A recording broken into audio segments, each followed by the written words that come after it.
लेकिन ये जो across the board sell side की पोजीशंस बनती दिखाई दी है उस पर पहले एक नजर डाल लेते हैं। गिरावट क्यों है? देखिए, अलग अलग कारण हैं जो साथ में आकर खड़े हुए हैं और भारतीय बाजारों में भय क्रिएट किया गया है, या फिर दिख रहा है स्क्रीन पर कि आगे शायद एक और कोलैप्स होगा। जो सबसे बड़ा कारण है सेल ऑफ का, वो दरअसल ग्लोबल मार्केट से हमने इंपोर्ट किया है। यूएस में ध्यान रखिएगा, बॉन्ड यील्ड लगातार बढ़ रही है, इसका जिक्र हम हर रोज करते हैं, और जब बॉन्ड यील्ड बढ़ती है तो इक्विटी मार्केट से पैसा निकलता है, और यही इंडिकेशन कुछ दिनों से सीएनबीसी आवाज पर चर्चा में आया, वो आपकी स्क्रीन पर भी पेश हुआ है। यूएस में बॉन्ड यील्ड में जो इजाफा आया है ये 10 साल के हाईस पर आ चुकी है और 1 साल के शिखर पर आते हुए भाव दिखाई दे रहे हैं। तो ये बॉन्ड यील्ड का सबसे बड़ा खतरा इस समय ग्लोबल इक्विटीज पर छाया हुआ है कि अलग अलग इक्विटी मार्केट से पैसा निकलकर फिर से यूएस में वापस लौटेगा अगर इतनी बढ़िया बॉन्ड यील्ड मिल रही है। दूसरी तरफ एक और खबर सुबह में आई थी कि अमेरिका ने दरअसल एक सीरिया में एयर स्ट्राइक किया, उससे थोड़ा सा डर बढ़ा। जियोपॉलिटिकल टेंशन जब ऐसी आती है तो इक्विटी मार्केट्स में भी थोड़ी सी हरकत देखने को मिलती है, वो एक भी अंश है। दूसरी तरफ अगर आप एशिया की तस्वीर देखेंगे, वहां पर भी सी ऑफ रेड जो अंग्रेजी में कहते हैं, बिकवाली का सैलाब है। निकाई टूटा, हांगकांग टूटा, शंघाई टूटा। दरअसल हांगकांग में 2 दिन पहले जो स्टॉक मार्केट की ट्रेडिंग है उस पर ड्यूटी, दरअसल स्टैंप ड्यूटी बढ़ा दी गई है, और उसके बाद हमने देखा है धीरे धीरे करके वहां पर भी पैनिक आया और आज सुबह से काफी ज्यादा पोजीशंस कटती हुई दिखाई दी है। उसी का एक रिफ्लेक्शन फिर निकाई में भी देखने को मिला था, जो करीब करीब 1700 पॉइंट कमजोर था। दूसरी जो बात है, जो भारत में इंपॉर्टेंट डेटा है और नॉर्मली हम देखते भी है, इस नंबर को हम ट्रैक करते हैं, इंडिया विक्स जब तक 25 के नीचे है तब तक सब ठीक है। 25 के करीब जाने लगता है तो थोड़ी सी टेंशन बढ़ती है, लेकिन जब भी ये 25 के पार निकल जाता है आंकड़ा, जैसे कि आज इंडिया विक्स का आंकड़ा 28 के पार निकला है, 25% की बढ़त इंडिया विक्स में देखने को मिली है, तो सेल साइड की पोजीशंस आने लगती हैं, बुल्स के पसीने छूटते हैं, बेयर्स हावी होते हैं, और ठीक वही आज स्क्रीन पर दिखाई देने लगा है। तो ये देखिए एशियाई मार्केट की तस्वीर, इंडिया विक्स भी हमारे डायरेक्टर साहब आपकी स्क्रीन पर लेकर आएंगे, और 14,600 टेस्ट हुआ है आज। निफ्टी बैंक देखिए, कहा हम 37,000 पर कारोबार कर रहे थे और आज स्ट्रगल कर रहे हैं कि किसी ना किसी तरीके से 34,800 पर टिक जाए। आज का सेल ऑफ बड़ा है। चलिए वीरू को जोड़ लेते हैं और वीरू आपको बताएंगे दरअसल कि अब आज जो अचानक ये बिकवाली बढ़ी है, सपोर्ट कहां पर है, डेटा क्या कह रहा है। वीरू बताइए, क्या स्थिति बनती दिखाई दे रही है? देखिए हर्षदा, अभी आपने 2 पॉइंट्स का जिक्र किया, यूएस यील्ड और साथ ही साथ अगर आप देखें एयर स्ट्राइक्स फ्रॉम यूएस, ये 2 चीजों के लिए ना हर्षदा अगर आप देखें डेटा वाइज हमारा बाजार प्रिपेयर्ड नहीं था। पहली चीज, क्यों प्रिपेयर्ड नहीं था? हम कल बहुत स्ट्रांग नोट पे क्लोज हुए थे हर्षदा, बहुत स्ट्रांग नोट पे। सीरीज की क्लोजिंग फरवरी की बहुत स्ट्रांग नोट पे हुई थी, रोलोवर्स काफी स्ट्रांग थे। सिर्फ मैं आपको एक इंस्टेंस देना चाहूंगा यहाँ पे हर्षदा कि करीब करीब निफ्टी में 78% रोलोवर थे वर्सेस 77 लास्ट मंथली एक्सपायरी और वर्सेस लास्ट 3 एक्सपायरी, और करीब करीब 15,778 करोड़ का ओआई था निफ्टी में। अगर आप कंपेयर करें पिछली सीरीज के तो ये काफी बड़ा था, 1700 करोड़ रुपए ज्यादा था। और पुट राइटर्स हर्षदा जो थे, चाहे वो इंस्टीट्यूशनल पुट राइटर्स हो, एफआईआईज हो, चाहे वो घरेलू पुट राइटर्स हो, वो 15,000 की पुट और 14,800 की पुट ये बहुत तहजीब से बेच के गए थे। तो जो एक नियर टर्म सपोर्ट था बाजार के पास वो था 15,000 और 14,800। तो सबसे बड़ी चीज जो ये हुई है हर्षदा वो ये है कि 14,780 और 14,750 की रेंज में आपके बहुत सारे स्टॉप लॉसेस ट्रिगर हुए हैं, बहुत सारे स्टॉप लॉसेस ट्रिगर हुए हैं। मैं अभी भी मानने को तैयार नहीं हूं कि इस पर बहुत शॉर्टिंग हो रही है, ये लॉन्ग अनवाइंडिंग हो रही है, लॉन्ग्स को काटा जा रहा है, लॉन्ग ट्रेड्स को, स्टॉक फ्यूचर्स में और इंडेक्स फ्यूचर्स में। अब हर्षदा जो आपने पूछा कि क्रिटिकल लेवल क्या होगा, हर्षदा जो सबसे बड़ा आउटस्टैंडिंग ओआई है अगर निफ्टी की पुट्स में कहीं खड़ा है इस मंथली कॉन्ट्रैक्ट में, वीकली कॉन्ट्रैक्ट में, तो वो है 14,500, जिसका कहीं ना कहीं आप एक आंकड़ा देख चुके हैं। तो 14,500 एक मीनिंगफुल बेस है। कितना बड़ा पुल बैक आएगा मैं नहीं कह सकता, लेकिन एक बेस है। लेकिन याद रखिएगा हर्षदा, 2 बेस लेवल है निफ्टी के लिए, एक है 14,500 दैट इज ऑप्शन बेस, और 20 डे तोड़ने के बाद हर्षदा अमूमन हमसे बातचीत कर चुके हैं, जो पहला बेस आता है वो है 50 डे एक्सपोनेंशियल मूविंग एवरेज, और वो निफ्टी के लिए आता है करीब करीब 14,390 के जोन में। तो ये 14,390 और 14,500 ये एक स्ट्रॉन्ग सपोर्ट जोन के तौर पे काम करेगा। एक बात यहां पे ऐड करना चाहूंगा हर्षदा, निफ्टी बैंक ज्यादा प्रोन लगता है प्रॉफिट बुकिंग के लिए, लॉन्ग अनवाइंडिंग के लिए। क्यों? क्योंकि आज मात्र इसने 20 डेमा तोड़ा है और अपना ऑप्शन बेस 35,000 का तोड़ दिया है, और इसका जो 50 डेमा है वो बहुत दूर आता है। तो प्लीज बैंक निफ्टी पे पुल बैक ट्रेड्स या फिर एवरेजेस मत अटेम्प्ट कीजिएगा। अगर पुलबैक का कहीं से साथ मिलेगा तो निफ्टी में ही मिलता दिखाई देगा।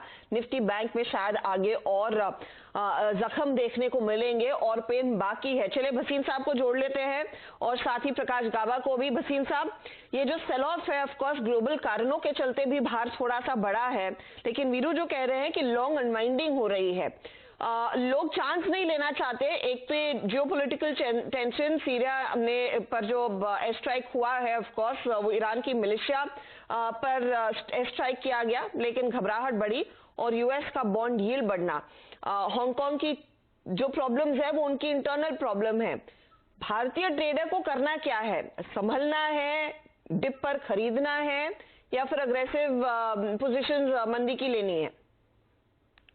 हाँ, गुड आफ्टरनून अर्चिता। देखिए, सारा डूम ग्लूम में मैं थोड़ा सा ऑप्टिमिस्टिक हूँ और इसका 3 कारण देता हूँ। एक, any weakness in Hong Kong, China is a buying opportunity in India. A, B, we are already ready for higher yields. And C, जो मेरे एक बहुत खास चार्टिस्ट हैं जो यूएस में ट्रैक करते हैं, उन्होंने कहा this is the 8th month of the bond yield.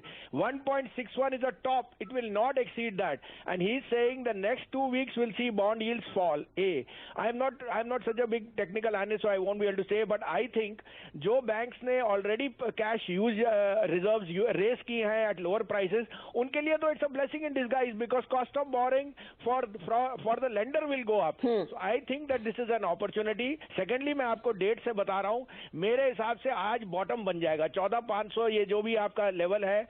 I don't see that getting breached. I see a range between 14,500 to 15,200 for the next 15 days. But let me put my neck out. After the 14th of March, I am seeing the new high being revisited. So I am saying use this opportunity to accumulate good stocks. आपके सामने कल मैंने कहा था banks में profit book कीजिए, get into consumer, get into pharma which is my top heavyweight, get into IT. I think IT का एक मिसकैलकुलेशन है कि Nasdaq fall so IT will be weak. We are service providers, we will do better with any fall over there. And in fact yield rising is a good point for the fixed income part और treasury part of most IT companies. तो यहाँ पे मेरे पे 2 bye call हैं और conviction buys हैं जहां मुझे रिस्क रिवॉर्ड मार्क में बहुत फेवरेबल दिख रहा है। ओके, आपके कन्विक्शन बाइस पर मैं आऊंगी सर, लेकिन आपने बहुत बड़ी चीज कही है कि 14 मार्च के बाद फिर से हम निफ्टी के उस न्यू हाई पर जाएंगे जो शायद 15,431 का था, वो रीटेस्ट होगा। तो इतना पैनिक मत कीजिए, ये डिप का फायदा उठाना चाहिए। गाबा साहब बताइए, निफ्टी बैंक पर क्या इस समय आप खरीदारी करने को तैयार हैं? आपको सपोर्ट क्या करीब दिख रहा है या फिर टाइम लगेगा पहुंचने में? बिल्कुल नहीं खरीदूंगा। सिंपल है कि 15,471 एक बहुत ही स्ट्रॉन्ग रेजिस्टेंस था, हम उसके आसपास चलेंगे, बहुत ही strong on a higher time frame basis. तो उसके बाद जो हमने करेक्शन देखी, 6 दिन की हमने करेक्शन देखी है। 6 दिन के बाद लग तो रहा था कि नीचे आया फिर ऊपर जाने के, लेकिन 2 दिन का जो शॉर्ट कवरिंग हुआ इनफ नहीं था, वो तो सिर्फ एक अपॉर्चुनिस्टिक शॉर्ट कवरिंग था। उसके बाद आज का मूव गैप डाउन हुआ है। हम कह सकते हैं कि एक्सक्यूज है यूएस स्ट्राइक को, पॉसिबल है, लेकिन गैप डाउन खुलने के बाद ये फ्रेश डाउन मूव शुरू हुआ है जी। और वीरू ने बताया कि लॉन्ग अनवाइंडिंग हो रही है, पॉसिबल है कि लॉन्ग अनवाइंडिंग हो रही है, इसलिए गिरावट हो रही है। शॉर्ट्स अब तक बने नहीं है, जब शॉर्ट बनेंगे तो और गिरावट है। तो अपमूव हो सकता है, मिल जाए, लेकिन इस अपमूव में थोड़ा मैं डाउट करूंगा जब तक कि कंफर्मेशन नहीं मिलता है। ठीक है, तो आप बेसिकली कह रहे गाबा साहब कि आप इस समय नए तेजी की पोजीशन नहीं लेंगे। क्या अभी भी शॉर्ट लेना बनता है? अब तो सिर्फ हमने लॉन्ग अनवाइंडिंग देखी है, जो आप कह रहे हैं ना कि आगे जब शॉर्ट्स आएंगे तो और पेन देखने को मिलेगा। इस समय 14,607 पर क्या नया शॉर्ट का कॉल लिया जा सकता है इंडेक्स पे? इंडेक्स पर 14,800 मेक और ब्रेक लेवल था, वहां पर सपोर्ट नहीं हुआ सस्टेन, उसके बाद ब्रेक मिला। तो मुझे लगता है वीकनेस अब तक है, क्लियर कटी, कोई बाउंस मिलता है तो बेचना चाहिए। 14,800 मेक और ब्रेक लेवल था, वो ब्रीच हो गया। लग रहा था मुझे भी कि वहां पर सस्टेन करेगा। इनफैक्ट मैं लॉन्ग तक आ गया था, मैंने ट्रेड प्रॉफिट बुक भी कर लिया, लेकिन उसको सस्टेन अपमूव नहीं मिला। तो टिक नहीं रहा है बाजार। गाबा साहब बिल्कुल कन्विंस नहीं है कि इन लेवल्स पर खरीदारी करनी चाहिए, लेकिन भसीन साहब ने कहा कि कुछ कन्विक्शन कॉल्स आपको इस मार्केट में दिखेंगे और उसका फायदा उठाना चाहिए। बहुत कम ऐसे मौके मिले हैं, स्पेशली पिछले एक साल में, जहां पर लोगों ने दोबारा डिप देखा। मार्च का तो लो हम जानते हैं, उसके बाद किस तरह की दिशा बाजार ने पकड़ी। बताइए भसीन साहब, इस समय के आपकी कन्विक्शन आइडियाज क्या है, क्या ट्रेड्स आपने आइडेंटिफाई किए हैं? तो पहला पिक होएगा मेरा फेवरेट HCL टेक। मुझे लगता है HCL tech has been consolidating and underperforming, but the company just raising bonds, there is a quiet acquisition, the company is going to be the best play according to their guidance. 914-15 का भाव है, 900 का stop loss रखिए, 950 to 960 का target आपको मिल सकता है। If you have a trader can book profit closer to 945। दूसरा पिक होएगा जिसने सबसे ज्यादा कैश और सबसे बड़ा lender which will become bigger, which will outperform the largest bank, that is HDFC, is going to be ICICI bank. 595 596 में लीजिए, 584 का स्टॉप लॉस है, this is headed to 630 and I am saying that ICICI bank is now the new HDFC bank. Secondly Harshita, we'll make this up on the around the 14-15 of March. If we do get to new highs, remember to call me. Definitely sir, आपसे तो वैसे भी हर रोज बात होती है, तो ये तारीख हमने लिख ली है और आई एम होपिंग कि वो फिर से लेवल्स हम रिविजिट करेंगे। गाबा साहब बताइए, आपने क्या ट्रेड शॉर्टलिस्ट के समय के लिए? अपोलो टायर्स वीक, मुझे लगता है थोड़ी वीकनेस बढ़नी चाहिए यहाँ पर। Target on the down side Apollo tyres पे करीब 215 के हैं, स्टॉप होगा 235। और दूसरा है अशोक लेलैंड, यहाँ पर भी थोड़ी वीकनेस नजर आती है, शायद एक डिप मिले। अगर ऐसा कुछ होता है तो 120 देखने को मिलेगा, स्टॉप होगा 128 का। ओके, तो देखिए गाबा साहब ट्रेंड के साथ है। गाबा साहब कह रहे हैं बिकवाली है, जहां पर वीकनेस है वहां पर आप पोजीशन और काटिए। तो 120 का टारगेट अशोक लेलैंड का, दूसरी तरफ अपोलो टायर्स में 215 के लिए शॉर्ट की पोजीशन। लेकिन भसीन साहब डिप पर मौका ढूंढ रहे हैं और इस मौके में HCL टेक पर एक लॉन्ग कॉल दिया और ICICI बैंक पर एक लॉन्ग कॉल दिया। और भसीन साहब कह रहे हैं कि 14 मार्च के बाद फिर निफ्टी नए हाइस पर ट्रेड करेगा। इंशाल्लाह उस दिन का इंतजार रहेगा, लेकिन आज तो फिलहाल भारतीय बाजारों की हालत विदेशी बाजारों के क्यूज के बीच खराब है। लेंगे एक ब्रेक के बाद ऑफ कोर्स कुछ और मार्केट के एक्शन पर हमारी नजरें रहेंगी और सीमेंट कंपनियों पर भी एक नजर डालेंगे। संकेत मिल रहे हैं कि शायद दक्षिण भारत में दाम बढ़ने